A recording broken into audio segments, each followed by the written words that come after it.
चलिए अब बात करेंगे ईरान की। क्या ईरान अब आर पार के मूड में आ गया है? पिछले 16 दिन से जिस तरह आंदोलन हिंसक होता जा रहा है उससे तो यही लग रहा है ईरान ने अमेरिका को चेतावनी देते हुए कहा है अगर उस पर हमला हुआ तो वह अमेरिकी सैनिक और इजराइल को निशाना बनाएगा।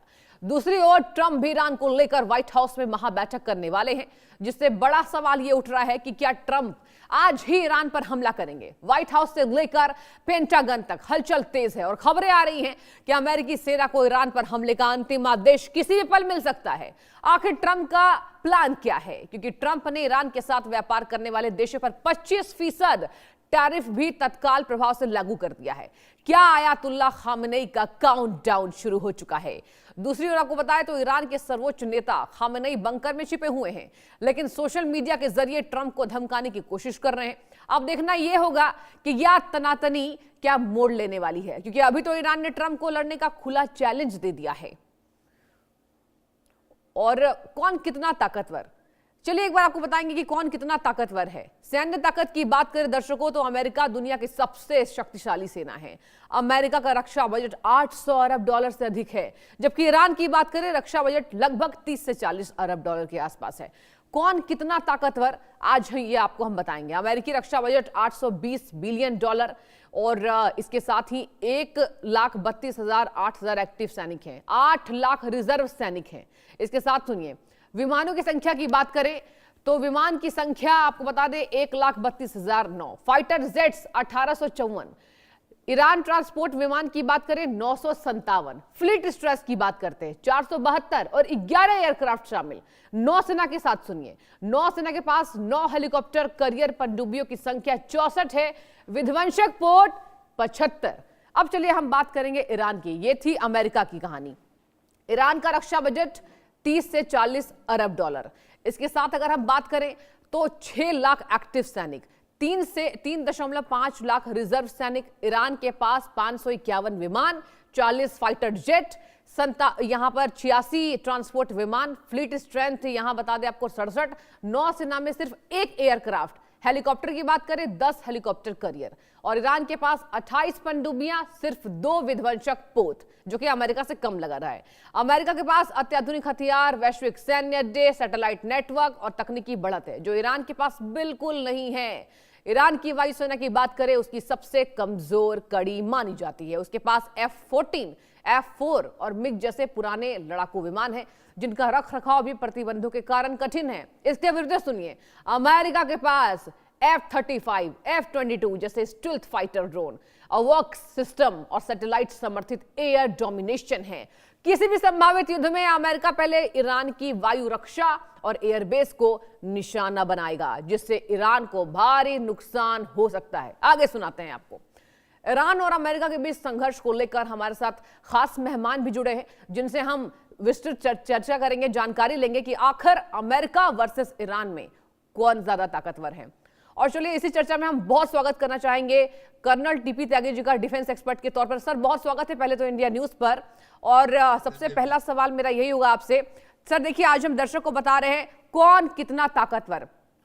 कभी बात आ रही है कि युद्ध प्रस्ताव पर कई ऐसी बातें होंगी, कभी आ रही है ये बातें कि युद्ध अब होने वाला है। सर आपसे जानेंगे क्या युद्ध होने वाला है, घंटी बज चुकी है? देखिए, ताकत को लोगों के आंकड़े पे या सिपाहियों के आंकड़े पे या ज्यादा हथियारों के नंबर पर नहीं आंका जा सकता। बिल्कुल। मैं आपको एक उदाहरण देता हूँ। 100 करोड़ का है नाटो, जिसमें अमेरिका और यूरोपियन यूनियन दोनों शामिल होते हैं। कितने हैं? 100 करोड़। वो 100 करोड़ 4 साल से लड़ाई लड़ रहे हैं रशिया से, जिसके है केवल 15 करोड़। तो वो 100 करोड़ 15 करोड़ को 4 साल की लड़ाई में नहीं हरा पाए। और ऐसे ही उनके सैनिक, तो सैनिकों की संख्या has got no meaning, what matters is the courage, is the courage. और ईरान करेज के मामले में जाना जाता है। और अमेरिका यकीनन कह सकते हैं कि ये दुनिया में सबसे ज्यादा ताकतवर देश है, लेकिन ताकतवर देश ही सबसे ज्यादा कमजोर भी होते हैं। मैं बताता हूँ कैसे। कोई दूसरा ऐसा देश नहीं है अमेरिका की तरह जिसके पूरी दुनिया में 800 से ज्यादा 800 से ज्यादा मिलिट्री बेसेस हो।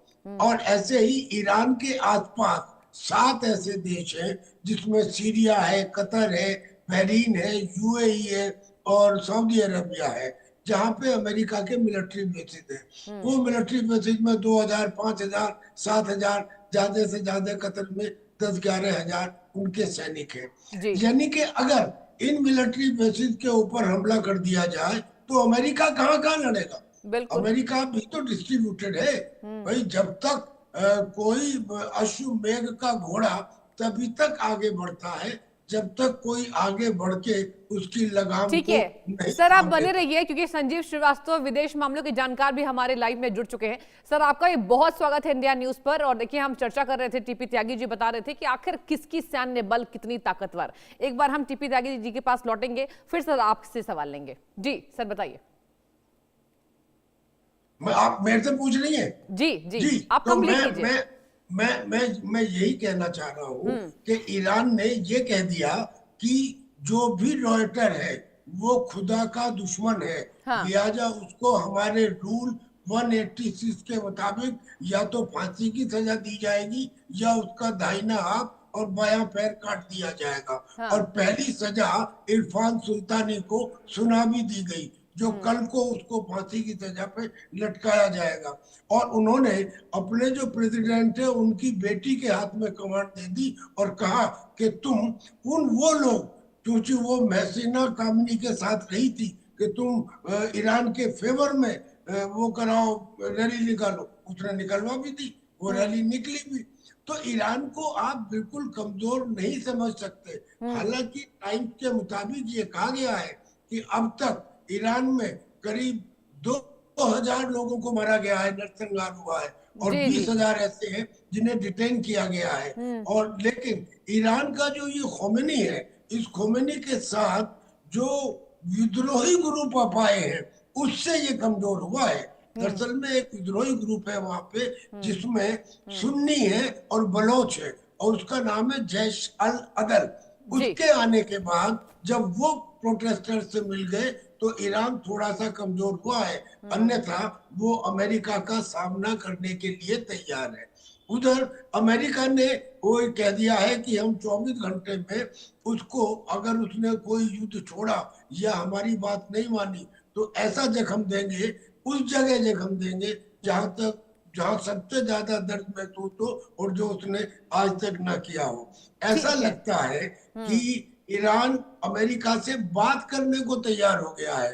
अरगाची ने कहा है कि मैं विटकॉफ के साथ न्यूक्लियर वाले इशू पर बात करने के लिए तैयार हूँ। अब ये डिपेंड करता है डोनाल्ड ट्रंप पे। तैयारियां पूरी हैं, तैयारियां पूरी। जी ठीक है, एक बार मैं जानना चाहूंगी संजीव श्रीवास्तव जी के पास। सर देखिए टीपी त्यागी जी भी बता रहे हैं कि अब बातचीत करने को तैयार हो गया, क्योंकि आप विदेश मामलों के जानकार हैं। मैं आपसे समझना चाहूंगी सर, एक तरफ बातचीत भी हो रही है और एक तरफ युद्ध की तैयारी भी हो रही है। ये कूटनीति का कैसा दौर हम देख रहे हैं, और क्या इन दोनों देशों के बीच कूटनीति का यह प्रभाव पड़ेगा, क्या लगता है?